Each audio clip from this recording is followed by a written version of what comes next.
चलो शुरू किया जाए। तो हम शुरू करते हैं आज नया चैप्टर जिसका नाम क्या है, अल्टरनेटिंग करंट। शॉर्ट में हम क्या बोलते हैं इसको, एसी बोलते हैं। तो हमें पता है दो तरीके का सोर्स होता है, पहला होता है क्या एसी सोर्स, दूसरा क्या होता है डीसी सोर्स। तो वहीं से हम कहानी शुरू करेंगे, बट पहले जानते हैं हम सिलेबस अपना। स्कूल का सिलेबस क्या है हमारा,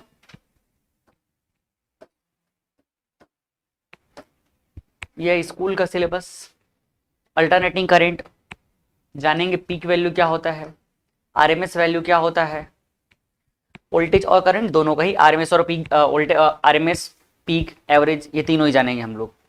फिर यहां हम समझेंगे रिएक्टेंस क्या होता है, इंपीडेंस क्या होता है। अभी तक हमने क्या जाना था, रेजिस्टेंस, कैपेसिटेंस और इंडक्टेंस। फिर हमें पता चलेगा कि रिएक्टेंस क्या होता है और इंपीडेंस क्या होता है, एलसीआर सर्किट क्या होता है, हाँ एलसीआर सर्किट। फिर फेजर, उसमें फेजर का मतलब होता है एंगल, है ना, उसके बारे में हम जानेंगे। रेजोनेंस कंडीशन क्या होता है, power in AC circuit, power factor क्या होता है, वॉटलेस करंट क्या होता है, एसी जनरेटर, हालांकि हम लोग थोड़ा सा इसके बारे में लास्ट चैप्टर में जाने थे, है ना। फिर ट्रांसफार्मर के बारे में पढ़ेंगे। नीट का सिलेबस ऑलमोस्ट सेम ही है ना। ये एनसीईआरटी बुक के टॉपिक्स हैं।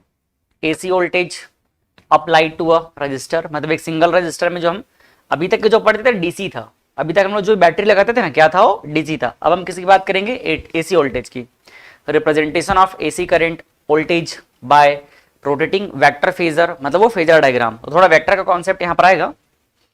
AC voltage applied to an inductor, AC voltage applied to a capacitor, AC voltage applied to a series LCR circuit, power in, मतलब सीरीज एलसीआर ही रहेगा by default, हमको parallel पढ़ना ही नहीं है। Power in AC circuit, the power factor, transformer, सब topic वही है। तो लगभग बहुत कुछ आप पहले से जानते हो, उन्हीं चीजों को रिलेट करते हुए आगे हमको पढ़ना रहेगा। शुरू करते हम यहां से अपना चैप्टर। पहला टॉपिक क्या है, alternating current and DC current. Alternating current क्या होता है, अल्टरनेटिंग करंट क्या होता है, ऐसा करंट जो दोनों डायरेक्शन में फ्लो हो सकता है। एसी करंट क्या होता है, जो दोनों डायरेक्शन में फ्लो हो सकता है। और डीसी करंट क्या होता है, जो सिर्फ एक ही डायरेक्शन में फ्लो होगा। उसको हम क्या बोलेंगे, यूनी डायरेक्शनल करंट। एक ही डायरेक्शन का मतलब, जैसे हमारे पास एक रेफरेंस पॉइंट है,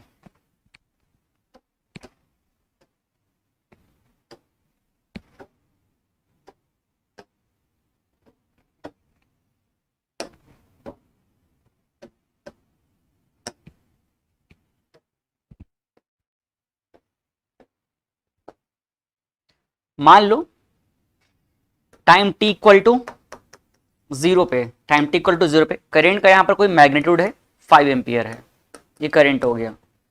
और आगे टाइम बढ़ता गया लेकिन करंट का वैल्यू क्या रह गया, फिक्स रह गया, कांस्टेंट। तो यहां पर मैग्नीट्यूड तो कांस्टेंट है ही, ये मैटर नहीं करेगा, लेकिन मैटर क्या करेगा कि वो किस डायरेक्शन में है। तो ये देखो, ऊपर को हम बोलते हैं पॉजिटिव, नीचे क्या बोलते हैं निगेटिव वैल्यू। तो ये देखो सिर्फ पॉजिटिव साइड में है, इसलिए क्या कहलाएगा, ये डीसी कहलाएगा। क्या कहलाएगा, डीसी। अगर करंट है तो डीसी करंट कहलाएगा, वोल्टेज रहेगा तो डीसी वोल्टेज कहलाएगा। मान लो ये करंट और टाइम का ग्राफ है, ऐसे करके बन गया, तो ये क्या है, डीसी है कि एसी है, डीसी है ये भी, क्योंकि कहां जा रहा है, ये सिर्फ पॉजिटिव साइड में है, तो ये भी क्या हो जाएगा, डीसी हो जाएगा। वैल्यू अलग अलग हो रहा है, यहाँ पर वैल्यू कितना है, 0 है, यहाँ कितना है 1 एम्पियर, यहाँ 2 एम्पियर, यहाँ 3 एम्पियर, लेकिन है क्या, ये सिर्फ पॉजिटिव साइड में है, तो ये क्या कहलाएगा, डीसी कहलाएगा।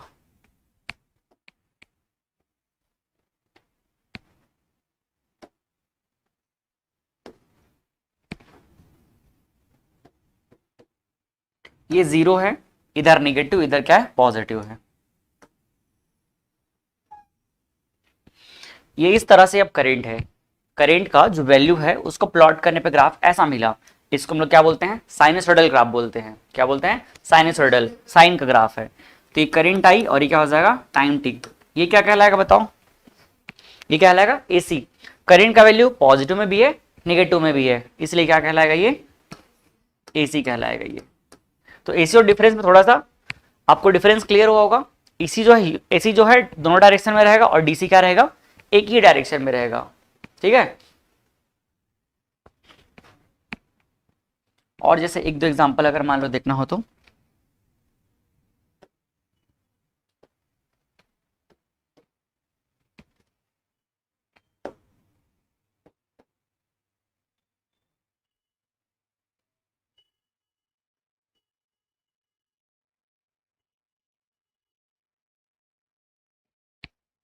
ये एसी है कि डीसी है, क्या है ये,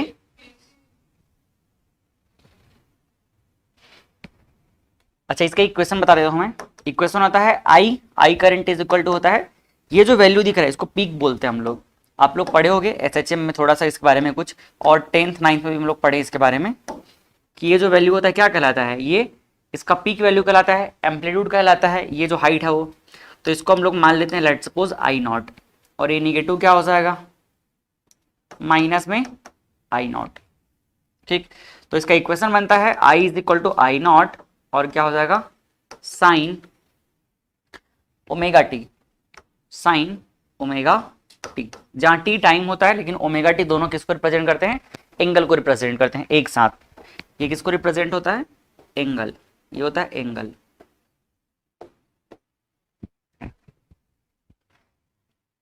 यहां आप देख सकते हो, थोड़ा सा और इसमें डीप बात कर सकते हैं हम। यहां पर कितना डिग्री है, 0 डिग्री। ये कितना डिग्री है, ये है 90 डिग्री, मतलब पाई बाई 2। ये कितना है, पाई होता है। ये कितना होता है, 3 पाई बाई 2, और ये कितना होता है, 2 पाई। तो आप देख सकते हो, अगर जब हम क्या पुट करेंगे इसमें, 0 डिग्री पुट कर देंगे तो क्या हो जाएगा 0, 90 डिग्री पुट कर देंगे तो क्या आ जाएगा, आई नॉट आ जाएगा। फिर 180 पुट करेंगे तो 0, तो 0 आ गया। फिर यहाँ पर 3 पाई बाई 2 मतलब 270 डिग्री पुट करेंगे तो -1 आ जाएगा, तो देखो नेगेटिव आई नॉट आ गया। तो ये इसी ग्राफ के थ्रू ये इक्वेशन बना हुआ है।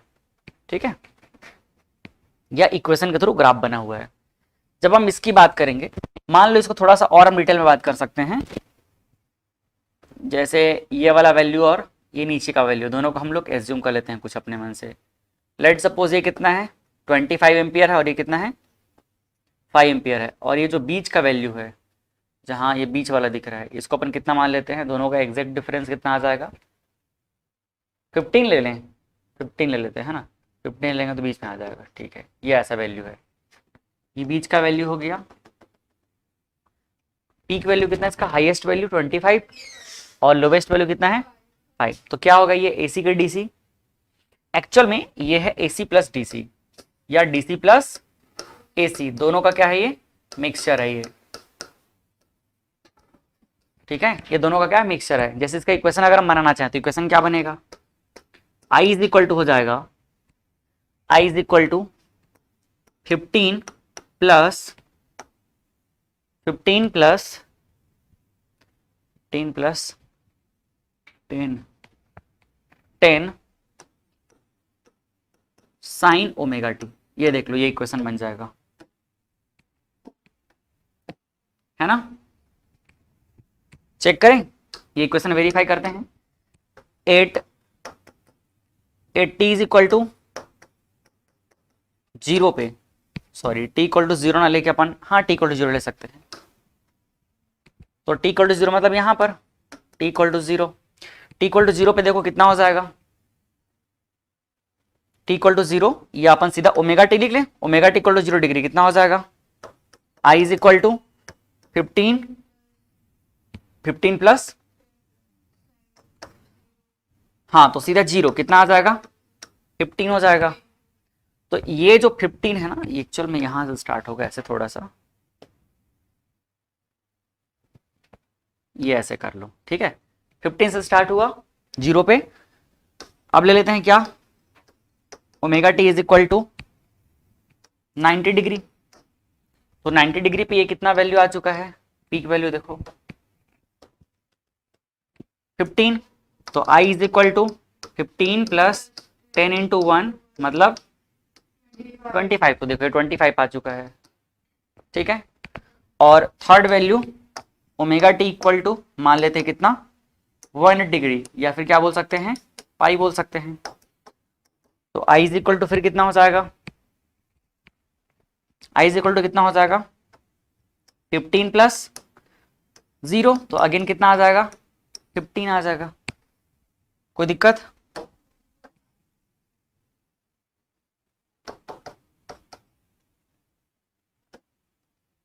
ये आप देख सकते हो फिर से यहां पर आ गया 0 डिग्री, ये होता है पाई बाई 2 और ये कितना हो जाएगा पाई, फिर यहां पर कितना हो जाएगा 3 पाई बाई 2 और लास्ट ये वाला कितना हो जाएगा 2 पाई।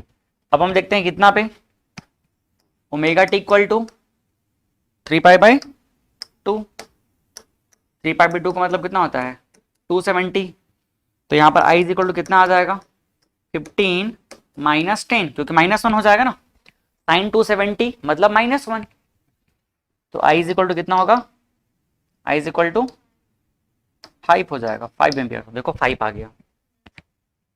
तो यहां इस इक्वेशन को देख के आप समझ सकते हो कि ये जो वैल्यू है, ये वैल्यू रिप्रेजेंट करता है डीसी को। देखो ये क्या है, कांस्टेंट वैल्यू 15, 15 क्या है, एक डीसी वैल्यू है, लेकिन ये टाइम वेरिंग है। देखो ये किसको रिप्रेजेंट कर रहा है, एसी को। तो ये एक ऐसा ग्राफ है जो एसी और डीसी दोनों का क्या है, कॉम्बिनेशन है, ठीक। बट अगर हमारे पास ऑप्शन में जब क्वेश्चन आए और ऑप्शन में हमारे पास एसी या डीसी ही रहे, तो हम क्या बोलेंगे इसको, क्या बोलेंगे इसको, अगर डीसी और एसी रहे तो हम डीसी बोलेंगे, सिर्फ एसी नहीं बोल सकते, सिर्फ एसी नहीं बोल सकते, ठीक है। हाँ, डीसी प्लस एसी दोनों का क्या है, मिक्सर है, क्योंकि ये एक ही डायरेक्शन में है। तो ओवरऑल डीसी है, बट डीसी के अंदर क्या मिक्स है, एसी भी मिक्स है।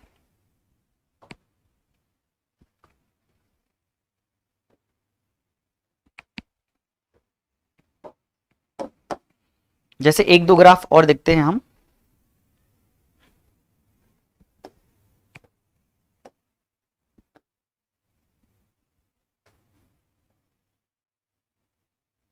ये क्या ग्राफ है बताओ, करंट आई हो जाएगा और ये टाइम टी हो जाएगा। क्या ग्राफ हो गई है,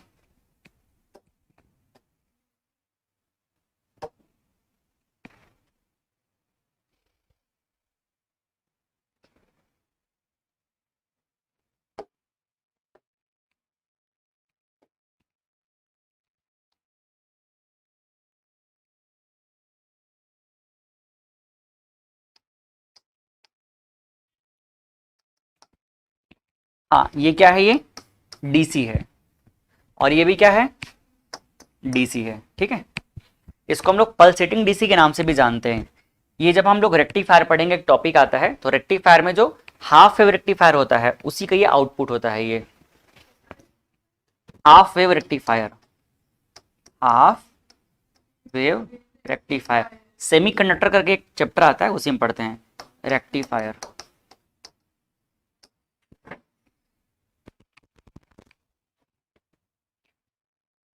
और एक्चुअल में हाफ वेव में ऐसा होता है, हाफ वेव में एक एक अल्टरनेट में रहता है। ये फुल वेव कर दो इसको, दो होता है, एक फुल वेव और हाफ वेव। हाफ वेव में आधा रहता है, एक एक जो है मतलब 0 से 90 तक मिलेगा, फिर 90 से 180 तक के मिसिंग रहता है, तो फुल वेव का इसको समझ लो। और आपको देखने को मिल सकता है इस तरह का ग्राफ,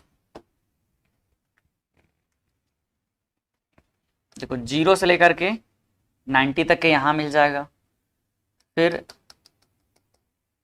90 से लेकर के यहाँ तक 180 में इधर मिल जाएगा।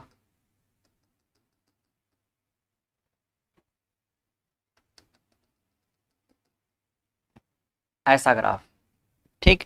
यहाँ पर कुछ वैल्यू है, मान लो ये आई नॉट है, तो ये कितना हो जाएगा माइनस आई नॉट हो जाएगा, करंट आई हो जाएगा और ये टाइम टी हो जाएगा। बताओ ये कैसा ग्राफ है, एसी के डीसी। टाइम का वैल्यू यहाँ पर दिखा सकते हो, इसको अपन चाहें तो टाइम t1 मान सकते हैं, इसको टाइम t2 मान सकते हैं, इसको टाइम t3 मान सकते हैं, ऐसे आगे बढ़ सकता है। या इन टर्म्स ऑफ एंगल भी हो सकता है। क्या हो जाएगा, ये एसी हो जाएगा। ये इस तरह का जो हमको क्या मिलता है, वेव मिलता है, इसको हम लोग बोलते हैं square wave, square wave AC.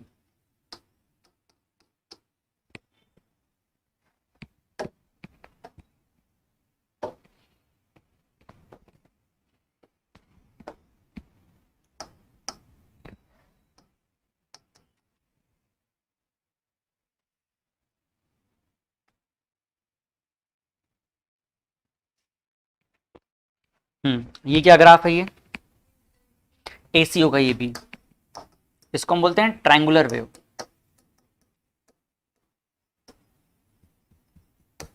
Triangular wave. तो थोड़ा एसी और डीसी में आपको पहचान तो समझ आ गया अब, है ना। अगर यूनिडायरेक्शनल रहेगा तो क्या कहलाएगा, डीसी, और बाई डायरेक्शनल रहेगा तो क्या कहलाएगा, एसी कहलाएगा। अब नेक्स्ट आता है सोर्स का representation. AC and DC source को हम कैसे पहचानेंगे। आज तक के हम जो भी पढ़ते आए हैं, बैटरी बनाते थे, ये हमारे पास एक बैटरी है, वोल्टेज सोर्स है, जिसका वोल्टेज हम लोग वी लेके चला करते थे। एक्चुअल में यही क्या है, डीसी सोर्स है। ये क्या है, डीसी सोर्स है। बट अब हमें एसी सोर्स बनाना है, तो एसी सोर्स को ऐसे बनाया जाता है। क्लास 10 का नोट्स ओपन करके देखना, वहां हम लोग एसी और डीसी टॉपिक पढ़े थे, तो ये सारा बात वहां हम लोग समझे हुए थे। ये क्या कहलाएगा, एसी सोर्स कहलाएगा। हो सकता है यहाँ पर भी वोल्टेज रहेगा, और यहाँ पर जो भी वोल्टेज दिखाया जाएगा वो वोल्टेज हमेशा क्या होता है, वीआरएमएस होता है। अब वीआरएमएस क्या होता है आगे हम लोग पढ़ेंगे, और यहाँ पर दिखाते हैं क्या, फ्रीक्वेंसी को, या उसका इक्वेशन दिखा देंगे। जैसे इक्वेशन दिखा देंगे तो इक्वेशन हम लिख लेंगे क्या, V naught sine omega T, जहां वी नॉट किसको रिप्रेजेंट करता है, पीक वैल्यू को रिप्रेजेंट करता है। ये वी क्या है, डीसी वैल्यू है। ये जो वी दिख रहा है ये वी क्या है, वी एक डीसी वैल्यू होता है, जबकि एक एसी वैल्यू होता है। ये एसी सोर्स है ये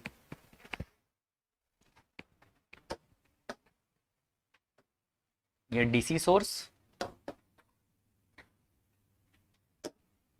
और ये क्या हो जाएगा, एसी सोर्स। तो ये एसी सोर्स है, जहां बोल सकते हो वी नॉट क्या होता है, वी नॉट जो होता है वो पीक वैल्यू होता है, मतलब मैक्सिमम वैल्यू। पीक वैल्यू को हम क्या बोलते हैं हम लोग, मैक्सिमम वैल्यू, मैक्सिमम वैल्यू। ठीक, तो ये एसी और डीसी में पहचानने का तरीका होता है, ये डिफरेंस है।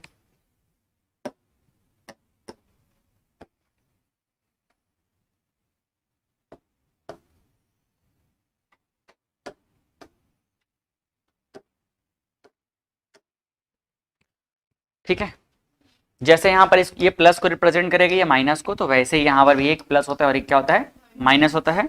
हम चाहें तो करंट को यहाँ से दिखा सकते हैं, current I is equal to, और यहाँ से भी करंट आई ऐसे करके दिखाया जा सकता है।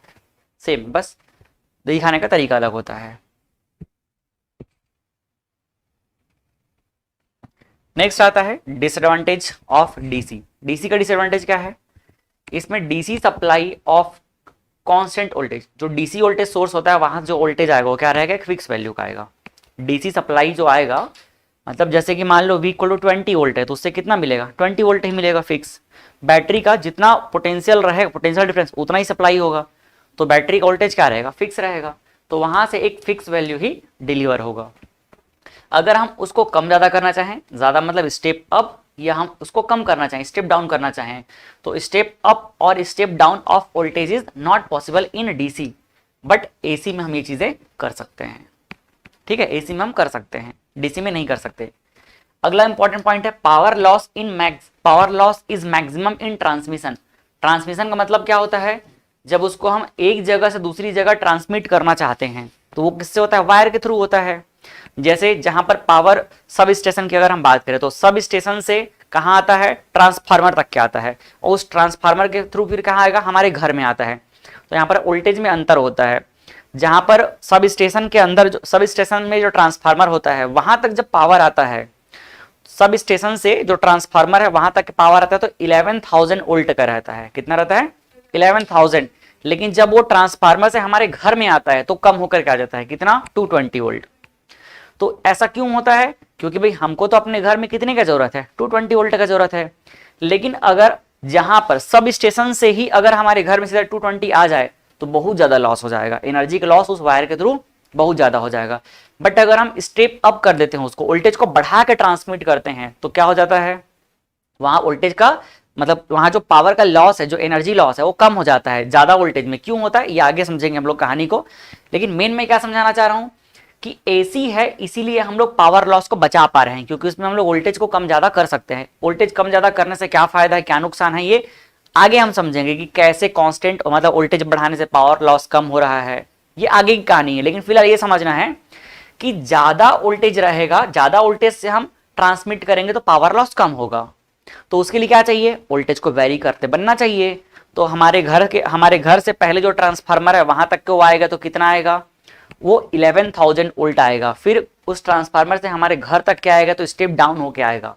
तो एक्चुअल में ये एसी है इसीलिए पॉसिबल हो पा रहा है, वरना ट्रांसमिट करेंगे तो फिर वो दिक्कत हो जाएगा। जैसे कभी भी आप देखना जो बैटरी लगा रहता है, बैटरी जो लगा रहता है ऐसा थोड़ी होता है कि यहाँ पर बैटरी लगा है और उससे 500 मीटर में हम वहां पर सप्लाई ले रहे हैं, नहीं। बैटरी देखना डिवाइस में ही इनबिल्ट रहता है, जो छोटा बैटरी रहता है वो डिवाइस में ही क्या रहता है, इनबिल्ट रहता है, ज्यादा गैप नहीं रहता है। हाँ, आपके मन में ये क्वेश्चन आ सकता है, सर ये तो डीसी बैटरी है तो इससे देखो पूरा वायर में फैला हुआ है, नहीं तो डीसी को पहले क्या कर दिया गया, एसी में कन्वर्ट कर दिया गया। लेकिन हम सोचेंगे कि यहाँ पर बैटरी रखते हैं और उस बैटरी से बहुत दूर पर क्या चलाते हैं, एक पंखा चलाते हैं या लाइट चलाते हैं या कोई भी डिवाइस को ऑपरेट करते हैं, तो वो फिर क्या हो जाएगा, उसका सप्लाई वैल्यू क्या हो जाएगा, बहुत कम हो जाएगा क्योंकि लॉस ज्यादा हो जाएगा। तो पावर लॉस क्या होता है, इसमें ज्यादा होता है। पावर लॉस क्या होता है, ज्यादा होता है किसमें, जब ट्रांसमिशन करते हैं तो। इसीलिए हम इसको लॉन्ग रेंज के लिए यूज नहीं करते हैं। तो DC can not be supply over long distance या लार्ज डिस्टेंस। लंबे डिस्टेंस के लिए हम इसको यूज नहीं करते हैं। क्यों नहीं करते हैं, क्योंकि पावर लॉस ज्यादा हो जाएगा। अच्छा, जो करंट होता है डीसी, डीसी करंट जो होता है वो कहां से फ्लो होता है, क्रॉस सेक्शनल एरिया से फ्लो होता है। कहां से फ्लो होता है, क्रॉस सेक्शनल एरिया से। जैसे ये हमारे पास मान लो एक वायर है, ये अगर वायर है तो इस वायर के क्रॉस सेक्शन से, मतलब पूरा ये अंदर से ऐसे जाएगा, यहां से करंट फ्लो होगा। ये जो डीसी करंट है ये देखो क्रॉस सेक्शन से अंदर से, ये क्रॉस सेक्शन है ना वायर का, तो यहां से फ्लो होगा कौन, आईडीसी। तो आईडीसी जो होगा, जब इसको हम लोग, अब ये कहां से आया मत पूछना, बस ये थोड़ा मैथमेटिकल चीजें आती है लेकिन हमारे लिए उतना काम का नहीं है। आईडीसी जो होगा रेडियस की पावर 3/2 के डायरेक्टली प्रोपोर्शनल होगा। मतलब जितना रेडियस बढ़ता जाएगा उतना क्या हो जाएगा, डीसी करंट बढ़ता जाएगा। मेन बात क्या ध्यान रखना है, क्रॉस सेक्शनल एरिया के प्रोपोर्शनल होता है। किसके प्रोपोर्शनल, क्रॉस सेक्शनल एरिया। और आईएसी जो होता है वो कहां से फ्लो होता है, सरफेस एरिया से। तो सरफेस एरिया का मतलब क्या है,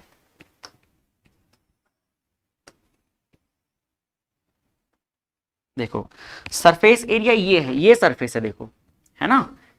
ये जो इसका पेरीमीटर दिख रहा है समझ लो, या सरकमफेरेंस दिख रहा है, ये यहां से फ्लो होगा।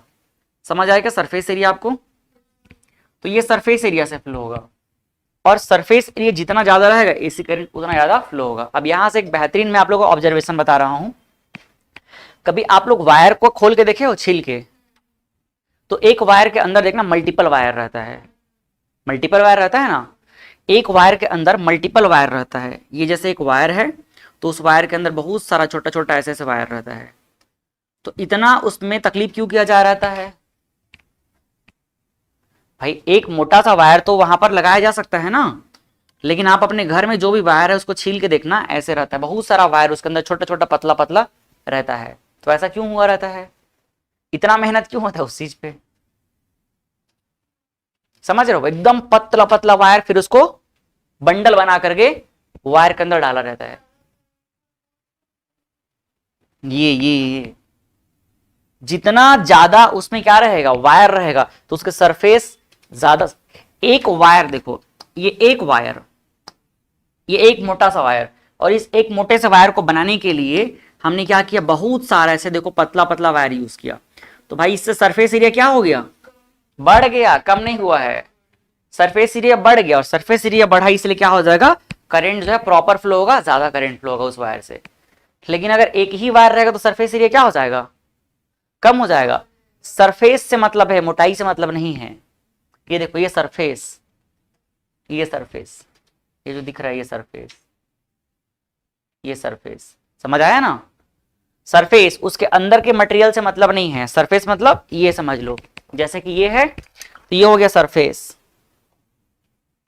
और ये क्या हो गया, पूरा क्रॉस सेक्शन, पूरा क्रॉस सेक्शन हो गया। तो बीच से क्या आएगा, डीसी, लेकिन ये सरफेस से क्या आएगा, एसी। तो हमको सरफेस एरिया बढ़ाना है ना, तो हम क्या करेंगे, बहुत सारे उसको छोटे छोटे पार्ट में तोड़ दिए, तो ऑब्वियस सी बात है सरफेस क्या हो जाएगा, बढ़ जाएगा। नेक्स्ट आता है डिसएडवांटेज ऑफ एसी। अभी हमने डीसी का समझा, अब किसका देखेंगे, एसी का। तो एसी का डिसएडवांटेज क्या है? स्किन इफेक्ट, या फिर क्या बोलते हैं, skin effect and corona discharge. तो ये आगे आप समझोगे स्किन इफेक्ट क्या है। कोरोना डिस्चार्ज का मतलब ये होता है, जैसे कि अगर मान लो एक वायर है, ये जैसे वायर है, ठीक है। अब इस वायर में क्या फ्लो हो रहा है? चार्ज फ्लो हो रहा है। अगर मान लो इस वायर को हम ऐसे करके मोड़ दिए किसी जगह से, तो भाई इस जगह पर चार्ज का एक्यूमुलेशन बढ़ जाएगा, और जब चार्ज का एक्यूमुलेशन बढ़ जाएगा तो यहां से क्या हो जाएगा? चार्ज लीकेज होने लग जाएगा। इसी क्या बोलते हैं? कोरोना डिस्चार्ज कहते हैं। चाइना में क्या हुआ? कोरोना वायरस को ऐसे एक जगह एक्यूमुलेट हो गया है ना, उसके बाद क्या हुआ? कोरोना वायरस का डिस्चार्ज हो गया। ऐसा कोई लॉजिक नहीं है। हाँ, क्या होने से? वायर मुड़ जाना, मैंने बस एक एग्जांपल बताया। अगर किसी जगह पर चार्ज का एक्यूमुलेशन हो जाएगा, अगर चार्ज एक्यूमुलेट हो रहा है तो ऑब्वियस सी बात वहां पर चार्ज एक्सेस हो गया, तो चार्ज क्या हो जाएगा? लीकेज हो जाएगा ना, वहां से चार्ज फ्लो होना शुरू हो जाएगा। तो इसे क्या बोलते हैं? कोरोना डिस्चार्ज कहते हैं। तो वायर मुड़ने वाला बस एक एग्जांपल है कि ऐसे मुड़ने से क्या हो रहा है? वहां पर चार्ज का एक्यूमुलेशन हो रहा है। ऐसे और बहुत सारे कंडीशन बन सकते हैं। तो मेन चार्ज का क्या हो जाना? डिस्चार्ज हो जाना, मतलब बाहर निकलना। ये क्या कहलाएगा? Corona discharge. हाँ, किसी भी रीजन से, जैसे यहां पर एक रीजन क्या बताया, अगर मुड़ गया तो भाई ऑब्वियस सी बात है, मुड़ा तो वहां पर क्या हो गया? डीसी करंट क्या होता है? वेरिएबल नहीं रहता है ना, कांस्टेंट रहता है। ये किस पे डिपेंड करेगा? एसी अल्टरनेटिंग करंट, ये फ्लक्स चेंज होगा, फ्लक्स, ये चेंज इन फ्लक्स पे डिपेंड करेगा, लेकिन ये नहीं करेगा उस पे। तो वेरिएबल, इसीलिए इसमें क्या होगा? ऐसा फ्लो होगा तो हमको चीज मिलेगा। ये आगे आएगा, मतलब लगभग लगभग इसके जैसा ही है ये भी, स्किन इफेक्ट भी। AC can not be stored. AC को हम स्टोर नहीं कर सकते, लेकिन डीसी को हम क्या कर सकते हैं? स्टोर कर सकते हैं। इसीलिए जो बैटरी में क्या आता है? डीसी। एसी को हम स्टोर नहीं कर सकते।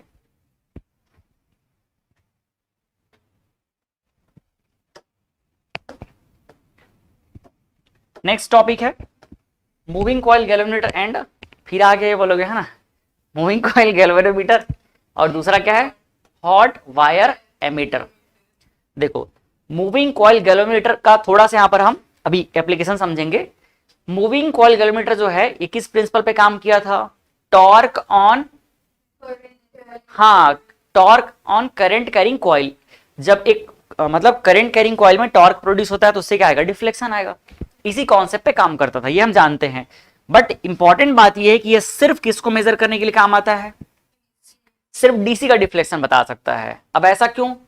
क्योंकि ये डिफ्लेक्शन पे काम करता है ना। अब आप सोचो, जब हम अपने घर में आने वाले एसी की बात करें, एसी करंट की, तो एसी करंट जो होता है वो कैसा होता है? ये ऐसे साइनोसोडल नेचर का होता है। यहां पर एक बार एक सेकंड में यहां एक जो रोटेशन हो रहा है, इसको हम बोलते हैं टाइम पीरियड। क्या बोलते हैं? Time period. एक जो रोटेशन हो रहा है, तो एक रोटेशन जो टाइम लगे उसको हम क्या बोलेंगे? टाइम पीरियड कहेंगे। और हमारे घर में जो भी सप्लाई आ रहा है उसका फ्रीक्वेंसी कितना होता है? 50 हर्ट्ज। कितना होता है? 50 हर्ट्ज। मतलब ये 50 टाइम क्या करेगा? 50 टाइम बंद होगा, 50 टाइम क्या होगा? चालू होगा। मतलब एक सेकंड के अंदर में 100 टाइम चेंजेस होता है। अब 100 टाइम चेंजेस का मतलब ये है, एक टाइम पीरियड, मतलब ये हो जाएगा कितना? ये हो जाएगा एक, मतलब एक सेकंड के अंदर में ऐसे कितने बार बनेंगे? 50 बार बनेंगे। ऐसे कितने साइकिल बनेंगे? 50 साइकिल बनेंगे। 50 साइकिल, 50 हर्ट्ज का मतलब ये होता है, हाँ, 50 ऐसे साइकिल बनेंगे एक सेकंड के अंदर में। अब सोचो कि यहां से ये चालू हुआ, चालू हुआ, चालू हुआ, ये जीरो आ गया। जीरो मतलब क्या हो गया? ये ऑफ। फिर ये ऑन हुआ, फिर ये क्या हो गया? ऑफ हो गया। अब सोचो कि जब यहां पर क्या हो रहा है, जब हम बात कर रहे हैं एसी को मेजर करने की, तो एसी में क्या होता है? एसी जो है ऐसे एक बार गया, फिर अगले साइकिल में क्या हो गया? रिवर्स हो गया। मतलब एक बार अगर हम देखेंगे डिफ्लेक्शन, तो एक बार डिफ्लेक्शन अगर ऐसे होगा तो तुरंत अगले बार में किधर हो जाएगा? इधर हो जाएगा। तो जब ये डीसी के लिए, एसी को बताने के लिए इसको यूज करेंगे, तो ये बेचारे का खुद हालत खराब हो जाएगा। क्योंकि इसको देख रहा हो कितने यहां पर ये 50 ऐसे बन रहे हैं, मतलब 1/50, 1/50 में इतना कंप्लीट हो रहा है। तो 1/50 कहने का मतलब, एक अगर मैं सेकंड की बात करूं तो ये 1 सेकंड के अंदर में, 1 सेकंड के अंदर में जो एक साइकिल बस दिख रहा है उसका वो कितना टाइम, कितना मिनिमम टाइम में कंप्लीट हो रहा होगा? एक साइकिल मतलब 1/50 ना, 1/50 में कंप्लीट हो रहा होगा। और उस 1/50 के अंदर में भी 2 बार यहां चेंजेस आ रहा है, एक बार क्या होगा इधर तो एक बार इधर, मतलब कितना कम टाइम में ये पॉइंटर जो है इधर से इधर डिफ्लेक्ट होगा। तो सोचो वो हमको दिख भी पाएगा क्या, या वो कुछ डिफ्लेक्शन कर भी पाएगा क्या? जैसे मैं बोला कि अभी तुरंत खड़े हो जाओ, बैठ जाओ, तो आप तो ना खड़े हो पाओगे ना बैठ पाओगे, तो उससे अच्छा क्या रहोगे, मतलब सुनने के बाद आप तो खड़े ही नहीं हो पाओगे ना, तो बैठने की तो बात ही नहीं है। तो एसी में अगर हम इसको यूज करेंगे तो ये कुछ नहीं कर पाएगा। ये ऐसा है, एक बार बोला जाएगा तुरंत लेफ्ट फिर राइट, तो लेफ्ट राइट के चक्कर में ये बेचारा ऐसे का ऐसे ही रह जाएगा। ये इससे समझ आया हमको कि भाई बहुत कम टाइम में इसमें क्या होता है, एक बार अप एक बार डाउन, मतलब 2 अपोजिट डायरेक्शन में डिफ्लेक्शन हो जाता है, जिसकी वजह से ये कंफ्यूज हो जाता है, और कंफ्यूज हो जाएगा तो चुपचाप वहां खड़ा ही रह जाएगा, कुछ नहीं कर पाएगा। तो ये किसको मेजर करता है? ये डीसी को, क्योंकि डीसी का डायरेक्शन क्या रहेगा, यूनिडायरेक्शनल रहेगा। ये बाई डायरेक्शनल तो है एसी, लेकिन इतना खतरनाक बाई डायरेक्शनल है कि देख रहे हो कितना मिनिमम टाइम में अपने आप को चेंज कर रहा है, कितना मिनिमम टाइम में। ये ऐसा भी नहीं है कि 1 सेकंड के अंदर में 2 बार चेंज करे, नहीं, 1 सेकंड के अंदर में 50 बार ऊपर 50 बार नीचे। तो सोचो कितने सेकंड के अंदर में, मतलब 1/100 बोल सकते हैं हम लोग, है ना, 1/100 सेकंड के अंदर में ये बोलेगा लेफ्ट फिर राइट, लेफ्ट फिर राइट, तो बेचारा कुछ नहीं कर पाएगा। ये कैसे मेजर करता है? थीटा जो बताता है करंट फ्लो के अकॉर्डिंग, थीटा प्रोपोर्शनल टू आई होता है। और ये जो स्केल आया है कैसा इक्वेशन है? Linear equation. तो ये क्या हो जाएगा, लीनियर स्केल बताएगा, लीनियर डिफ्लेक्शन बताता है। It can not measure AC due to inertia, मतलब भाई ऑब्वियस सी बात है, उतना जल्दी कहां, जैसे मैंने बोला कि आप लोग तुरंत खड़े हो जाओ बैठ जाओ, तो इनर्शिया की वजह से इतना फास्ट मूवमेंट पॉसिबल है क्या? नहीं है। दूसरा आता है ये डिवाइस, इसके बारे में ज्यादा कुछ जानने की जरूरत नहीं है, हॉट वायर एमीटर। क्या नाम है इसका? Hot wire ammeter. तो ये कौन से प्रिंसिपल बेस्ड होता है? ये हीट लॉस पे बेस्ड होता है। किस पे बेस्ड होता है? हीट लॉस पे। और हीट लॉस के अकॉर्डिंग हमको बता पाता है, तो ये दोनों मेजर कर सकता है, both AC and DC. Heat loss कैसे होता है? देखो heat H is equal to क्या होता है, I square R into T. तो देखो करंट का जो स्क्वायर है उसके अकॉर्डिंग क्या होगा, हीट लॉस, और हीट लॉस के अकॉर्डिंग क्या बता देगा, डिफ्लेक्शन बता देगा। ये करंट के अकॉर्डिंग डिफ्लेक्शन बता रहा है, और ये किसके अकॉर्डिंग बताता है, हीट लॉस के अकॉर्डिंग। तो देखो एच जो होता है किस पे डिपेंड कर रहा है, आई स्क्वायर पे, तो H I square proportional to theta proportional to H. तो हीट लॉस मेजर किया जा सकता है, और हीट लॉस जो है थोड़ा, हीट लॉस जो है प्रॉपर होता है, हीट लॉस ऐसा चेंजेस नहीं होता है कि एक बार गर्म हो गया एक बार ठंडा हो गया, ऐसा नहीं होगा। हीट जो है चाहे वो इधर जाए चाहे इधर जाए, मतलब आप चाहे इधर भागो या इधर भागो, थकावट तो होगी ही, तो हीट लॉस तो क्या होगा, दोनों में होगा। तो इसलिए क्या होगा, हीट जो है दोनों में ही बराबर रहेगा, तो हम हीट के अकॉर्डिंग क्या कर सकते हैं, इसका डिफ्लेक्शन मेजर कर सकते हैं। और ये कैसा है, नॉन लीनियर। भाई आई स्क्वायर मतलब क्या हो गया, पैराबोला बन गया, तो लीनियर नहीं है ना, नॉन लीनियर है। तो कुछ बेसिक इंफॉर्मेशन था कि जब हम इसको मेजर करना चाहेंगे तो किस डिवाइस का यूज करेंगे। ठीक, नेक्स्ट आता है डिफरेंस बिटवीन। अब जितना हमने पढ़ा है, जितना समझा है, वो सब चीज जो है यहां पर एक साथ आ गया है। Difference between DC and AC. पहला क्या है, यूनिडायरेक्शनल करंट है, ये क्या है, बाई डायरेक्शनल है। Flow through cross section area surface of wire, या सरफेस एरिया से होगा, है ना। Measure by moving coil galvanometer and hot wire ammeter, और इसको हम लोग किससे करेंगे, सिर्फ हॉट वायर एमीटर से करेंगे। Can not supplied over large distance, क्यों, क्योंकि यहां पर पावर लॉस ज्यादा होगा, ड्यू टू, हाँ, due to maximum power loss. Can be supplied over large distance, क्योंकि हम स्टेप अप करके जब उसको ट्रांसमिट करेंगे तो कम लॉस से ही काम चल जाता है। It can be stored, it can be stored, इसको स्टोर किया जा सकता है, इसीलिए स्टोर कर लेते हैं। और it can not be stored, इसीलिए हमको इसकी जरूरत पड़ती है। फिर it can not step up और स्टेप डाउन, बट इसको हम क्या कर सकते हैं, स्टेप मतलब अप, ऊपर मतलब ज्यादा और कम कर सकते हैं। इसीलिए आप देखना जितना दूर वायर जाता है उतना ही उसका वोल्टेज क्या रहता है, ज्यादा रहता है। बड़े बड़े जो मोटे मोटे वायर, मतलब टावर से जो वायर जाते रहते हैं देखना, उसमें बजते रहता है, इसीलिए चिड़चिड़ चिड़चिड़ करते रहता है। तो वो सब एक तरीके से क्या होता है, उस तरह वो में चार्ज का लीकेज होते रहता है, डिस्चार्ज होते रहता है। क्या होता रहता है उसमें, चार्ज का डिस्चार्ज होता है, बहुत ज्यादा वोल्टेज रहता है उसमें। कभी यहां से जाओगे देखना, ये रानी गांव के जस्ट आगे वाला है ना, वहां पर मतलब, अब आप लोग तो गाड़ी चलाते हैं, थोड़ी जान पाओगे इसको, नहीं फील कर पाओगे, है ना। जैसे कि मान लो अगर ब्रेक पे ना लगा रहता है, ब्रेक पे अगर जो है हाथ लगा रहता है मेटल का, तो वहां पर जो चार्ज रहता है उसकी वजह से हल्का सा झटका फील होता है। हाँ, अब या कभी वहां पर चलते चलते ऐसे ही दिखाओ तो हम चला लेते हैं, करके ट्राई मार लेना, फिर वो अलग लेवल का करंट फील हो जाएगा हाथ पर पट्टी के साथ में, है ना। चलो क्वेश्चन देखते हैं। कुछ नहीं, मतलब मैं बोलना चाह रहा हूँ कि आप लोग भी सीखो चलाना करके। A, hot wire ammeters are used for measuring both AC and DC. तो ये सब थ्योरेटिकल चीज था, ज्यादा क्वेश्चन अभी यहाँ पर उम्मीद नहीं कर सकते हम। नेक्स्ट टॉपिक हम स्टार्ट करते हैं यहाँ से। हाँ वो तो बस ये थ्योरेटिकल है ना, कुछ पढ़े ही नहीं अभी तो हम लोग, बेसिक इंफॉर्मेशन है। यहां शुरू होगा, आज आपको ऐसा लगेगा कि हम क्या पढ़ रहे हैं, मैथ्स पढ़ रहे हैं, और बहुत अच्छा वाला मैथ्स, मतलब मजेदार मैथ्स। हाँ तो आज लेकिन सही में फिजिक्स की फीलिंग कम आएगी और मैथ्स की फीलिंग ज्यादा आएगी। और ये चीजें आप लोग पढ़े हुए हो पहले से, क्लास 11th में भी ये चीज को पढ़े हो ना, सेम टॉपिक पढ़े हो कि नहीं पढ़े हो, पढ़े हो। हाँ हाँ,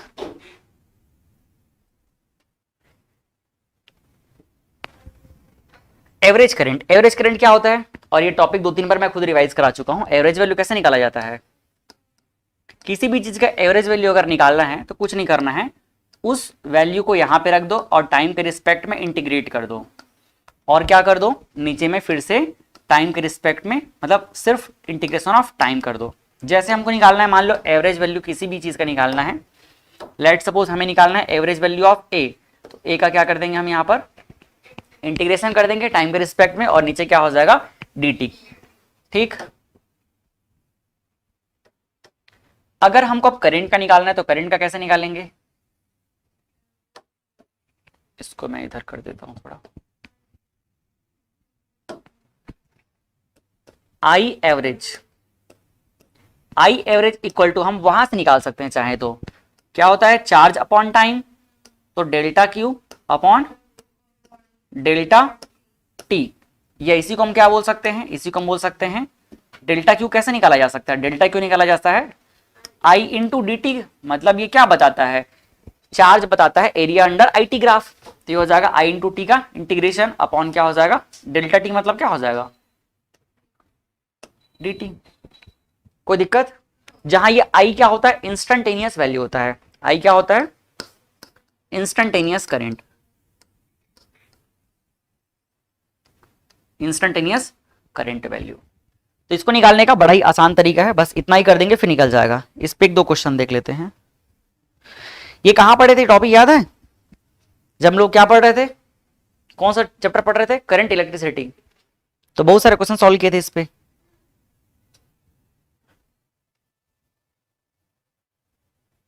और ये जो हम अभी निकाला है ना, ये दोनों के लिए वैलिड है, ये वाला वैलिड फॉर बोथ।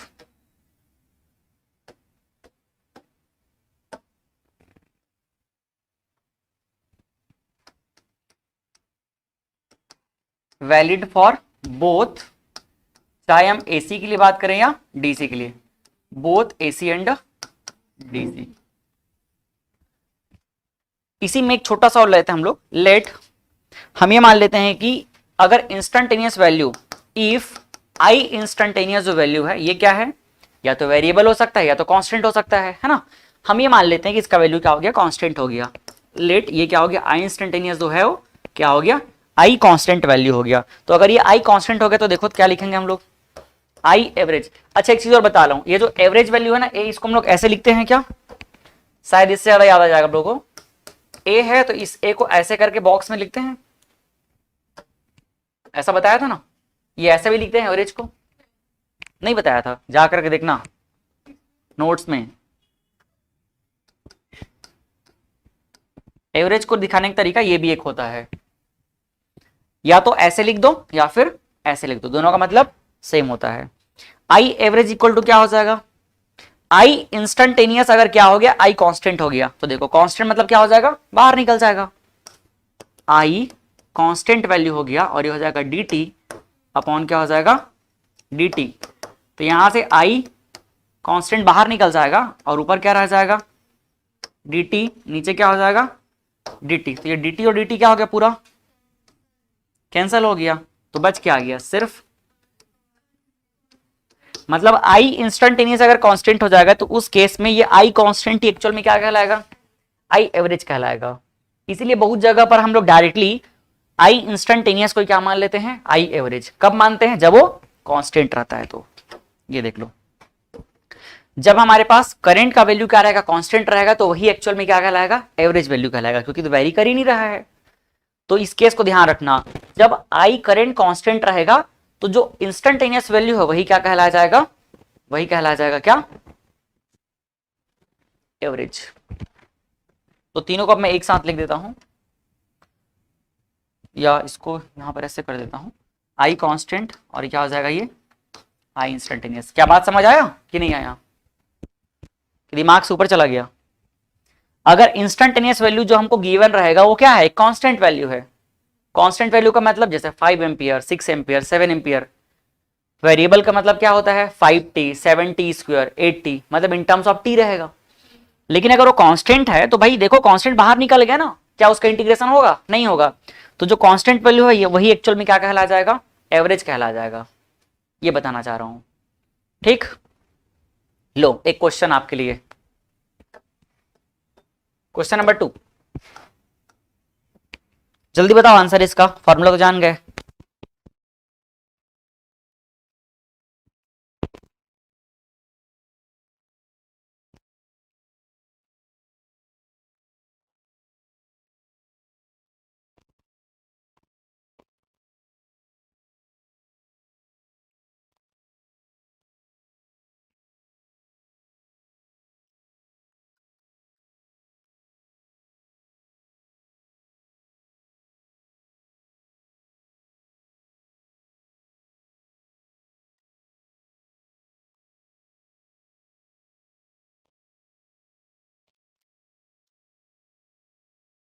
है आंसर,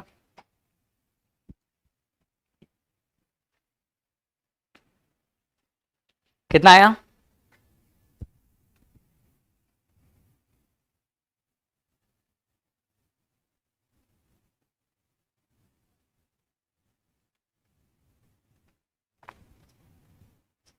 बहुत टाइम लग गया, इतना टाइम थोड़ी लगता है। कितना आ रहा है,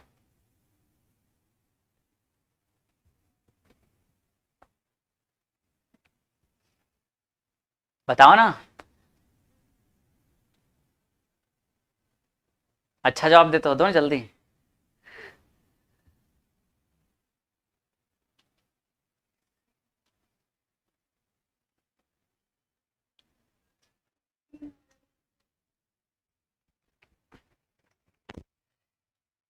देखो क्या निकाल रहा है अपने को, आई एवरेज। आई एवरेज क्या यहाँ पर कांस्टेंट है, कांस्टेंट नहीं है तो हमको निकालना पड़ेगा। अगर ये कांस्टेंट है तो हम क्या बोल देते, यही आई एवरेज है। Integration of I into D T, ये आई क्या रहता है, आई इंस्टेंटेनियस रहता है ना, नीचे क्या हो जाएगा, डी टी। लिमिट कहां से कहां जा रहा है, 0 से लेकर के 3, आई की जगह पे 3t स्क्वायर, नीचे क्या हो जाएगा 0 से 3, और ये क्या हो जाएगा डी टी। देखो 3 कॉमन हो गया,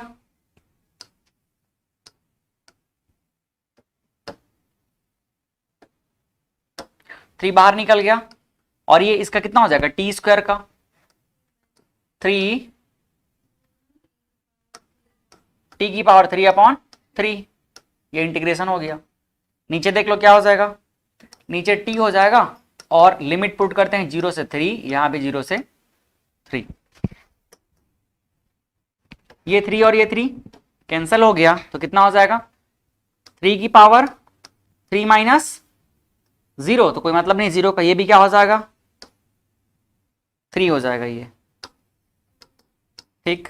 तो 3 × 3 × 3 कितना हो जाएगा 27, 27/3 कितना हो जाएगा 9 एम्पियर, ये आंसर आएगा।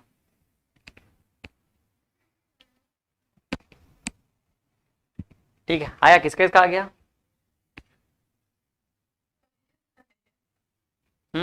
आया था। हाँ तो ठीक है ना, तो इसमें क्या इतना बोलने की बात है। हाँ आप भी बोल सकते हो, बोलने में क्या जाता है, भाई रियलिटी खुद जानते हो। लो जल्दी, जब आ ही गया था तो इसको भी निकाल सकते हो, निकाल दो जल्दी। क्या, हे भगवान, क्या यही गलती देखने की क्षमता आप लोगों को अपने अंदर में दे दे।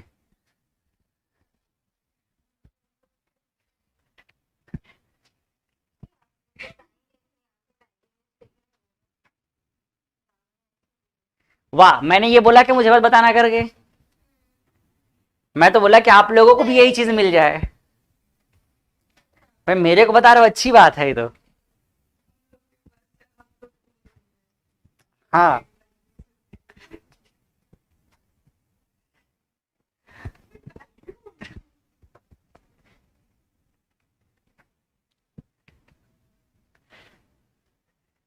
धीरे धीरे बदलेगा आदत।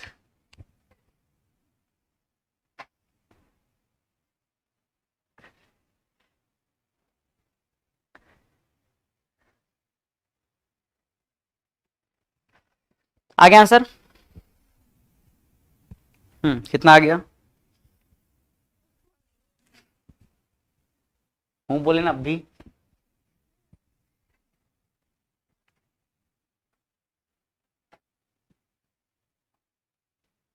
सेम ऐसे ही सॉल्व करो प्रिंस, कुछ तो लिखने की कोशिश कर रहे हो, लिखते लिखते सही हो ही जाएगा एक दिन।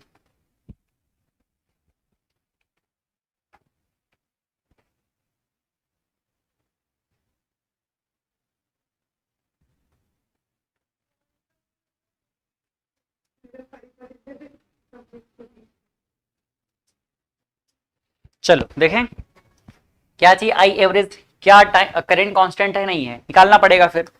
तो आई एवरेज इक्वल टू क्या हो जाएगा, जीरो से टाइम कितना है, 0 से 2 दिया है ना।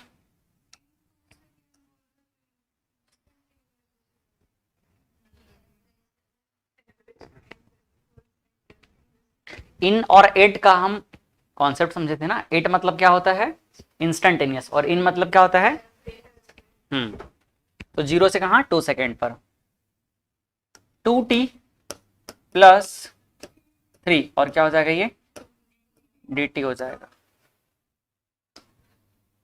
और ये क्या हो जाएगा dt 0 से लेके 0 to 2। इसका इंटीग्रेशन एक बार में कर लेते हैं, 2t² 2 प्लस 3t, 2 और ये 0, नेक्स्ट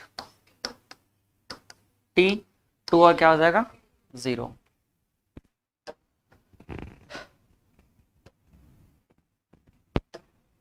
अब क्या करें, इसको कैंसिल कर देते हैं, पहले पुट कर लेते हैं 2, देखो अपर लिमिट पुट करते हैं कितना हो जाएगा 2² मतलब 4 प्लस 3 × 2 6 माइनस लोअर लिमिट क्या हो जाएगा 0 प्लस 0, यहां अपर लिमिट कितना हो जाएगा 2 लोअर माइनस 0, तो 10/2 कितना आ जाएगा 5 एम्पियर। ये चीज आप जानते हो पहले से, बस थोड़ा सा एक वार्म अप वाला प्रैक्टिस हो गया है, वार्म अप समझते हो ना।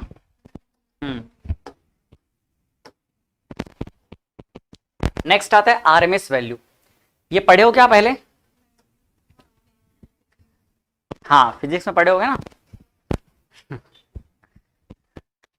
आरएमएस का फुल फॉर्म क्या होता है, आर का मतलब रूट, एम का मतलब मीन, और एस का मतलब स्क्वायर। तो आरएमएस वैल्यू किसी भी चीज का हो सकता है, हम किसका निकालेंगे करेंट का। तो आरएमएस का फुल फॉर्म होता है रूट मीन स्क्वायर, क्या होता है रूट मीन स्क्वायर। थोड़ी देर में हम समझेंगे करेंट का आरएमएस वैल्यू निकालने की जरूरत क्यों पड़ता है। बट पहले समझ लेते हैं एक बार कि आरएमएस वैल्यू होता क्या है। तो आरएमएस वैल्यू को जब हम लिखना चाहते हैं तो लिखने के लिए हमें चलना पड़ता है उल्टा। कैसे चलना पड़ता है? उल्टा। सबसे पहले हम जिस क्वांटिटी का आरएमएस वैल्यू निकालना चाहते हैं उसका क्या कर लेंगे? स्क्वायर कर देंगे। फिर उसका मीन कर देंगे। मीन का मतलब समझते हो क्या होता है? नहीं, हाउ मीन यू बोलते हैं ना, हाँ नहीं जानते? ठीक है, मीन का मतलब क्या होता है? यहाँ पर एवरेज होता है। क्या होता है? एवरेज। तो पहले स्क्वायर कर देंगे, फिर क्या कर देंगे? उसका एवरेज कर लेंगे, फिर क्या लेंगे? रूट ले लेंगे। जैसे मान लो हमें किसी क्वांटिटी ए का लेना है, तो आरएमएस ऑफ क्वांटिटी ए, तो पहले ए हमारे पास एक क्वांटिटी है, इसका कौन सा वैल्यू हो गया? इंस्टेंटेनियस वैल्यू हो जाएगा। कौन सा वैल्यू? इंस्टेंटेनियस वैल्यू हो गया। इंस्टेंटेनियस का क्या कर दो? स्क्वायर कर दो। ये आई इंस्टेंटेनियस है, इसका हमने क्या कर दिया? स्क्वायर कर दिया। स्क्वायर कर, हाँ इसका स्क्वायर कर दिए हम, और स्क्वायर करने के बाद क्या ले लेंगे? इसका एवरेज ले लेंगे, मीन वैल्यू, और फिर लास्ट में क्या लगा देंगे? रूट लगा देंगे। ये है क्या? RMS value. ठीक।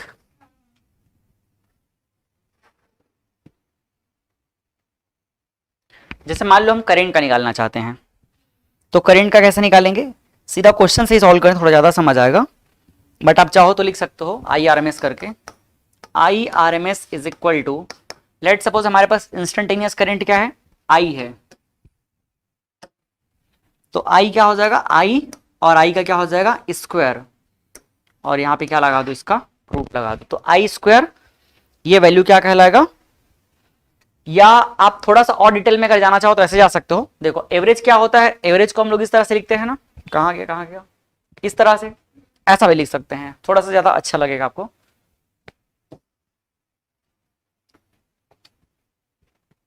देखो सबसे पहले हम क्या लिखेंगे? Average value. एवरेज वैल्यू से पहले क्या करेंगे? स्क्वायर। तो मान लो हमारे पास इंस्टेंटेनियस वैल्यू ए है, ए का हमने क्या कर दिया? स्क्वायर कर दिया। अब इस स्क्वायर स्क्वायर का हम क्या कर रहे हैं? एवरेज ले लिए। तो ये देखो एवरेज लेने का तरीका यही होता है क्या? ठीक। अब इसको कहाँ पैक कर देंगे? रूट के अंदर में। ये देख लो, इसको हमने रूट के अंदर में पैक कर दिया। ये वैल्यू एक्चुअल में क्या कहलाएगा? आरएमएस कहलाएगा। लेट सपोज हम करंट की बात कर रहे हैं, तो मान लो लेट आई क्या है? इंस्टेंटेनियस करंट है। मान लेते कि आई क्या है? इंस्टेंटेनियस करंट है। तो इसके लिए हमें क्या लिखना है? आई आर एम एस लिखना है। क्या लिखना है? I R M S. तो सबसे पहले इस करंट का क्या कर देंगे? हम स्क्वायर कर दिए। अब इसका एवरेज ले लेंगे। क्या ले लेंगे? एवरेज। ये एवरेज हो गया।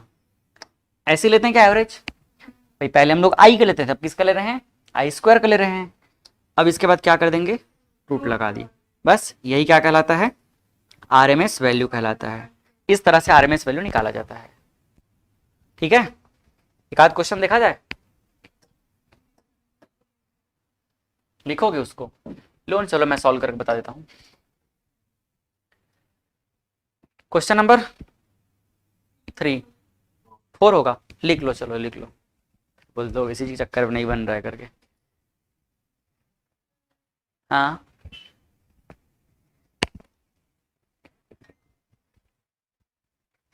ठीक है, अब ठीक है ना?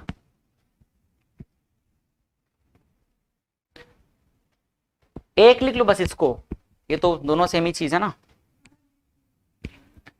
क्वेश्चन नंबर 4 लो भाई, पहले आई इक्वल टू 2t हमारे पास क्या है? एक एक्सप्रेशन है करंट का। ये करंट क्या कहलाएगा? आई इंस्टेंटेनियस कहलाएगा। कौन सा करंट है ये? आई इंस्टेंटेनियस है ना। Find current at 2 second. Current at 2 second का मतलब क्या है? इंस्टेंटेनियस वैल्यू है ना।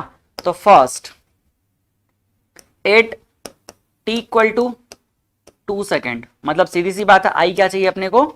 इंस्टेंटेनियस। तो 2 इंटू, देखो 2 इंटू क्या हो जाएगा? 2 ना, मतलब 4 एम्पियर आ गया। सेकेंड सेकंड क्या चाहिए, इन 0 to 2 मतलब क्या वैल्यू हो गया, एवरेज। देखो फर्स्ट ये क्या है, ये है इंस्टेंटेनियस वैल्यू, सेकंड ये क्या है, average value. In 0 to 2 second, इसका मतलब चाहिए अपने को क्या, आई एवरेज वैल्यू। कैसे निकालेंगे, 0 to 2 और क्या हो जाएगा ये 2t dt, इधर क्या हो जाएगा dt, कहां से कहां, 0 से 2, कितना आएगा इसका वैल्यू,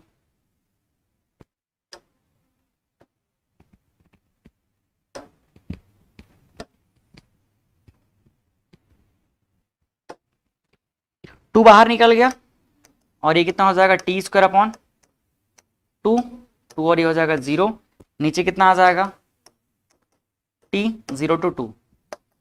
तो आप देख सकते हो 2 और 2 अगर कैंसिल हो गया तो कितना हो जाएगा, 2 स्क्वायर मतलब 4 माइनस 0, नीचे कितना हो जाएगा 2 माइनस 0, तो कितना आ जाएगा 2 एम्पेयर। ये आ गया एवरेज वैल्यू, कोई तकलीफ। नेक्स्ट आता है IRMS, थर्ड IRMS निकालना है, RMS ही दिख रहा है ये तो है ना, तो IRMS इक्वल टू 0 to 2 और करंट आई जो भी इंस्टेंटेनियस उसका क्या कर दो, स्क्वायर कर दो, नीचे क्या हो जाएगा 0 to 2 और ये dt, और पूरे को किस में रख देंगे अपन, रूट के अंदर रख देंगे।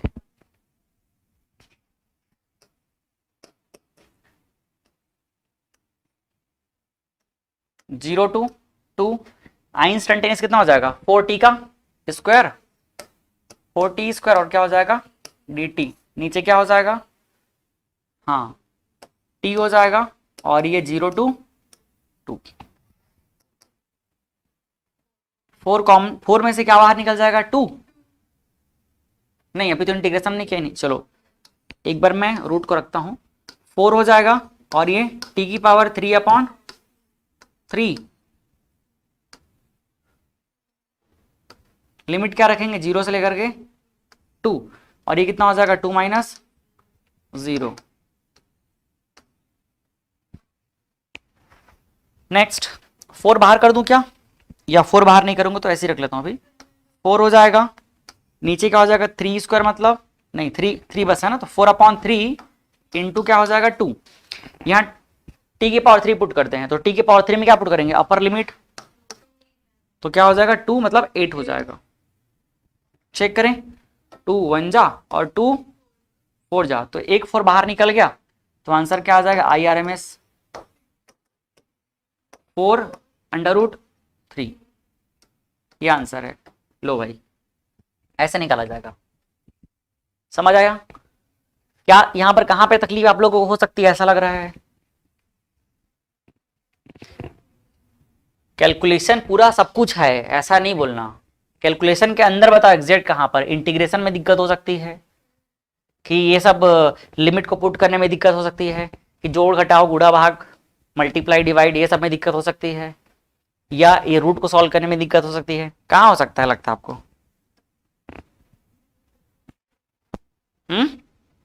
सब चीज जानते हो कि नहीं जानते हो, जानते हो ना, तो अगर इतना जानने के बाद जो गलती हो सकती है वो हो सकती है हमारी जल्दीबाजी या लापरवाही, है ना, हम जानबूझ करके होश में नहीं रहेंगे, इधर का उधर कर देंगे, ये गलती हो सकती है। मतलब इतना तो उम्मीद कर सकता हूं ना कि आपको इंटीग्रेशन करना आता है, लिमिट पुट करना आता है, रूट सॉल्व करना आता है, एडिशन सब्ट्रैक्शन डिवीजन मल्टीप्लिकेशन आता है, तो फिर अब होश में रहना पड़ेगा क्योंकि पूरा यही करना है अभी।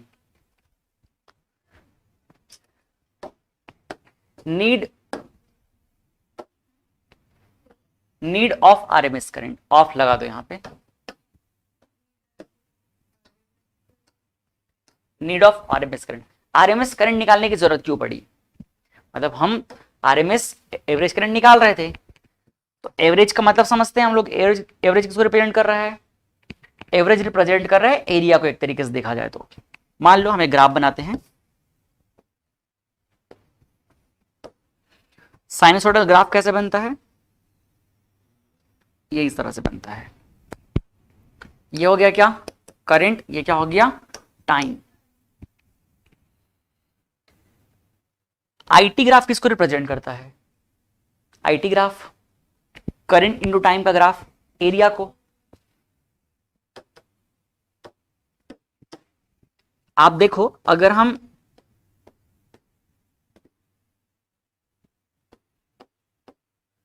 जीरो से लेकर के मान लो टी टाइम तक की बात कर रहे हैं, जीरो से लेकर के टी टाइम, मतलब यहां पर क्या होता है, ये टाइम पीरियड, इतने देर तक में अगर हम देखें तो इसका एवरेज वैल्यू क्या हो जाएगा?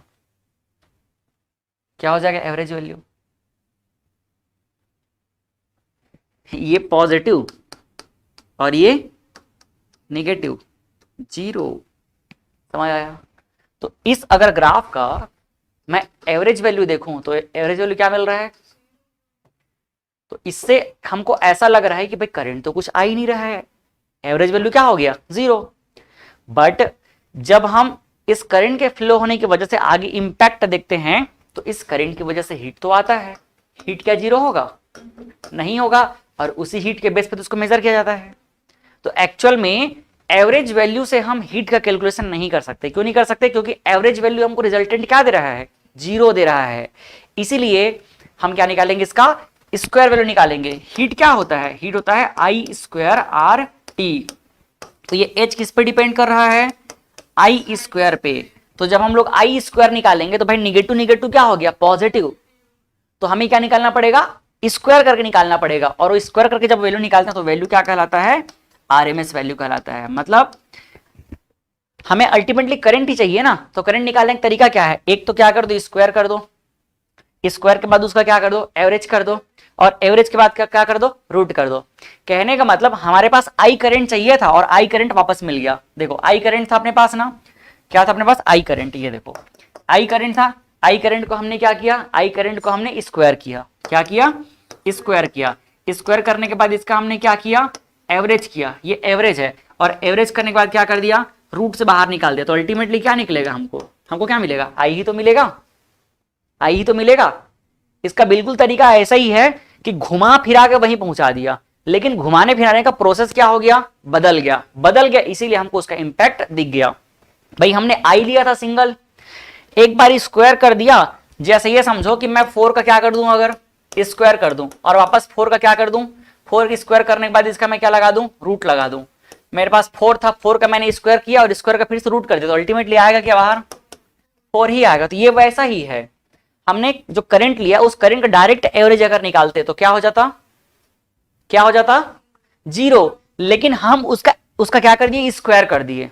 अब स्क्वायर का एवरेज निकाल रहे हैं और उस एवरेज का क्या कर रहे हैं? रूट ले रहे हैं। तो इसीलिए हमको क्या मिल रहा है? एक प्रॉपर पॉजिटिव वैल्यू मिल रहा है। अब बात समझ आया कि नहीं? तो रूट मीन स्क्वायर का ये है रिक्वायरमेंट। अगर हम डायरेक्ट एवरेज कर रहे थे तो जीरो आ रहा था, इसलिए हमने क्या किया? उसका स्क्वायर का क्या कर दिया? हमने एवरेज कर दिया। स्क्वायर का जब हमने क्या किया? आरएमएस में हम करते क्या है? आरएमएस में हम करते हैं ऐसे, आरएमएस में एक बार क्या किए? स्क्वायर किए। स्क्वायर किए मतलब उसका हमको स्क्वायर मिल चुका है, मतलब पावर 2 मिल चुका है। अब उसका हम क्या कर दिए? एवरेज कर दिए। और एवरेज करने के बाद क्या कर दिए? रूट कर दिए। ये सारा प्रोसेस अल्टीमेटली किस लिए किया जा रहा है? एवरेज करने के लिए। क्योंकि जब आपके पास बहुत सारी चीजें एक साथ रहती है तो क्या करते हैं हम लोग? एवरेज ही तो करते हैं। लेकिन एवरेज डायरेक्ट करने पे क्या हो रहा था? जीरो। डायरेक्ट एवरेज करने पे जीरो, इसलिए हमने क्या किया? एवरेज करने का तरीका बदल दिया। एवरेज करने का तरीका बदल दिया। पहले स्क्वायर किया और स्क्वायर करने के बाद हमने एवरेज किया। तो स्क्वायर का जो एवरेज आ रहा है अब उसको हमने क्या कर दिया? रूट में डाल दिया ताकि हमको सिंगल ही वैल्यू मिले। बात समझ आया? अगर मैं इसको यूनिट से समझाऊं आपको तो और ज्यादा समझ आएगा। थोड़ा यूनिट डायमेंशन समझते हैं इसको हम लोग।